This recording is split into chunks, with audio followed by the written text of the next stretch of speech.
Bakma geldik başıma darıkmadan zevk güzel. Şu gelenler tabii de gelir. Can arkadaş, can arkadaş, can arkadaş, can arkadaş.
Deniz kırağında, araz kef damağında, neyse başlı odur gözümün damarında.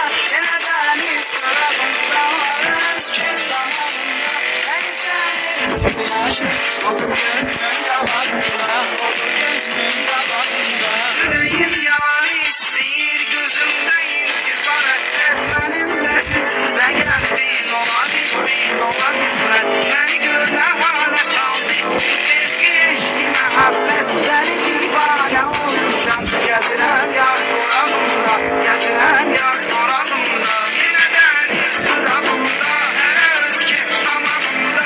Beni sen hey gözü yaşlı, o da gözümün davağında. Yine deniz kırağında, her öz kef damağında. Beni sen hey gözü yaşlı, o da gözümün davağında. O da gözümün davağında.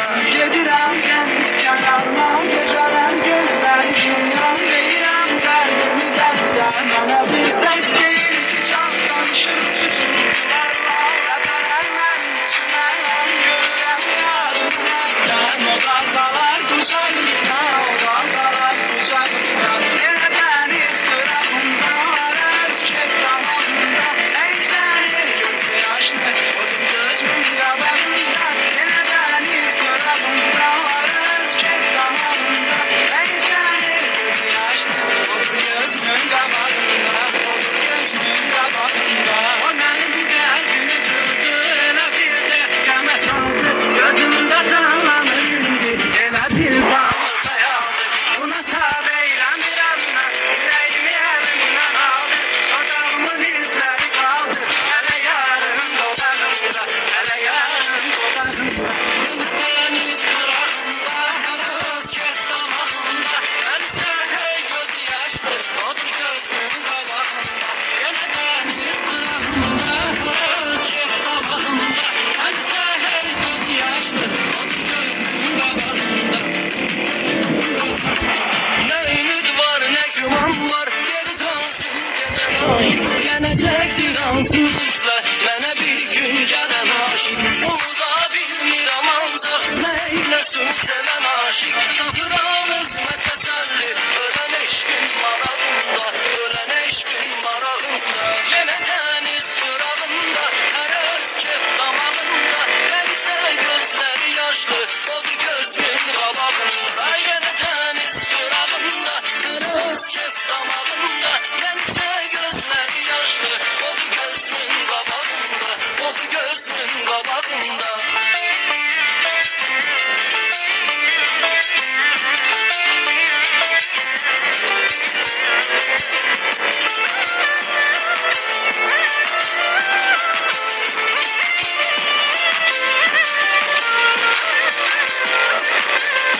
Giden onsuz gedəcəkdi, yolunu bağlamaq olmaz. Bu da talih, bu da qismət, gedəni saxlamaq olmaz. Gözümün yaşı yanmır, bu qədər ağlamaq olmaz. Nə qədər ki göz yaşım var, onun olsun yanağımda, onun olsun yanağımda. Yenə